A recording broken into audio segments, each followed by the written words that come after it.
दोस्तों स्वागत है आपका हमारे चैनल मेहर डिवोशनल में। छठ पर्व शुरू हो गया है और आज हम जानेंगे कि आखिर बिहार के इस महापर्व पर पूजी जाने वाली छठी मैया है कौन, और यह जानकारी भी लेंगे कि अर्घ्य देने के फायदों के बारे में विज्ञान क्या कहता है, और साथ ही जानेंगे साल 2020 छठ पर्व की शुभ तिथि, मुहूर्त, पूजा विधि और इस व्रत के कुछ महत्वपूर्ण नियम। तो आइए दोस्तों जानते हैं कौन है छठी मैया। कार्तिक मास की पष्ठी को छठ मनाई जाती है। छठे दिन पूजी जाने वाली पष्ठी मैया को बिहार में आसान भाषा में छठी मैया कहकर पुकारते हैं। मान्यता है कि छठ पूजा के दौरान पूजी जाने वाली यह माता सूर्य भगवान की बहन है, इसलिए लोग सूर्य को अर्घ्य देकर छठ मैया को प्रसन्न करते हैं। वहीं पुराणों में मां दुर्गा के छठे रूप कात्यायनी देवी को भी छठ माता का ही रूप माना जाता है।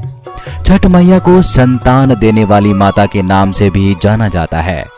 मान्यता है कि छठ पर्व संतान की प्राप्ति के लिए मनाया जाता है।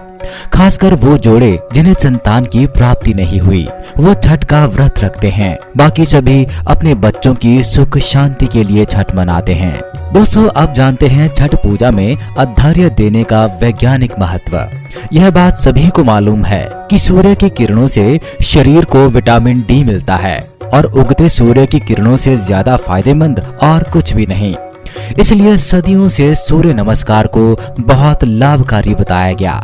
वहीं प्रिज्म के सिद्धांत के मुताबिक सुबह की सूर्य की रोशनी से मिलने वाले विटामिन डी से शरीर की प्रतिरोधक क्षमता बेहतर होती है और स्किन से जुड़ी सभी परेशानियां खत्म हो जाती हैं।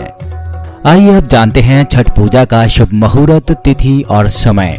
साल 2020 में छठ पूजा का पर्व 20 नवंबर शुक्रवार के दिन मनाया जाएगा और छठ पूजा सूर्योदय का समय होगा प्रातःकाल 6:48।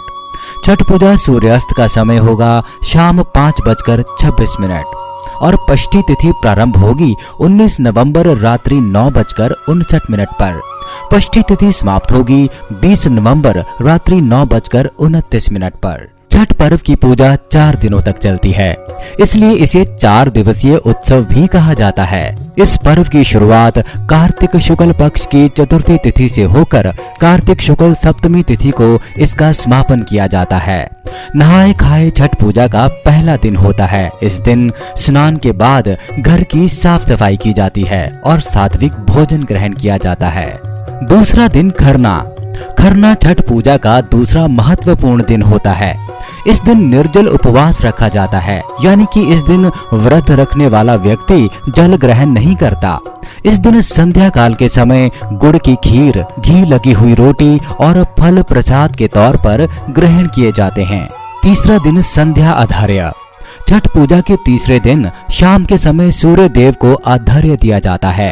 अर्घ्य देने के लिए बांस की टोकरी में फल, ठेकुआ, चावल से बने लड्डू आदि चीजों से सूप सजाया जाता है और व्रत करने वाला व्यक्ति अपने परिवार के साथ संध्या काल के समय सूर्य भगवान को अर्घ्य देता है। सूर्य देव को जल और दूध का अर्घ्य देने के बाद सजाए गए सूप से छठी मैया की पूजा की जाती है। सूर्य उपासना के बाद छठी मैया के गीत गाकर व्रत कथा सुनी जाती है। चौथा दिन उषा काल अर्घ्य। छठ पर्व के अंतिम दिन सुबह के समय सूर्य देव को अर्घ्य देने का विधान है।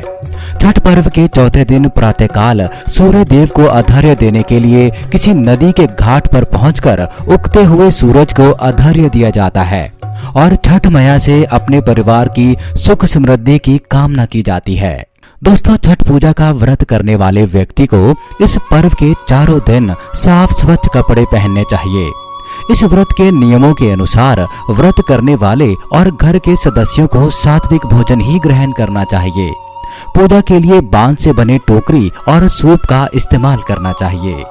दोस्तों ये थी छठ पूजा की चारों दिन की पूजा विधि और छठ पूजा का महत्व, और इसी कामना से आपसे विदा लेते हैं कि इस छठ पर्व पर छठी मैया आपकी मनोकामना पूरी करे। नमस्कार।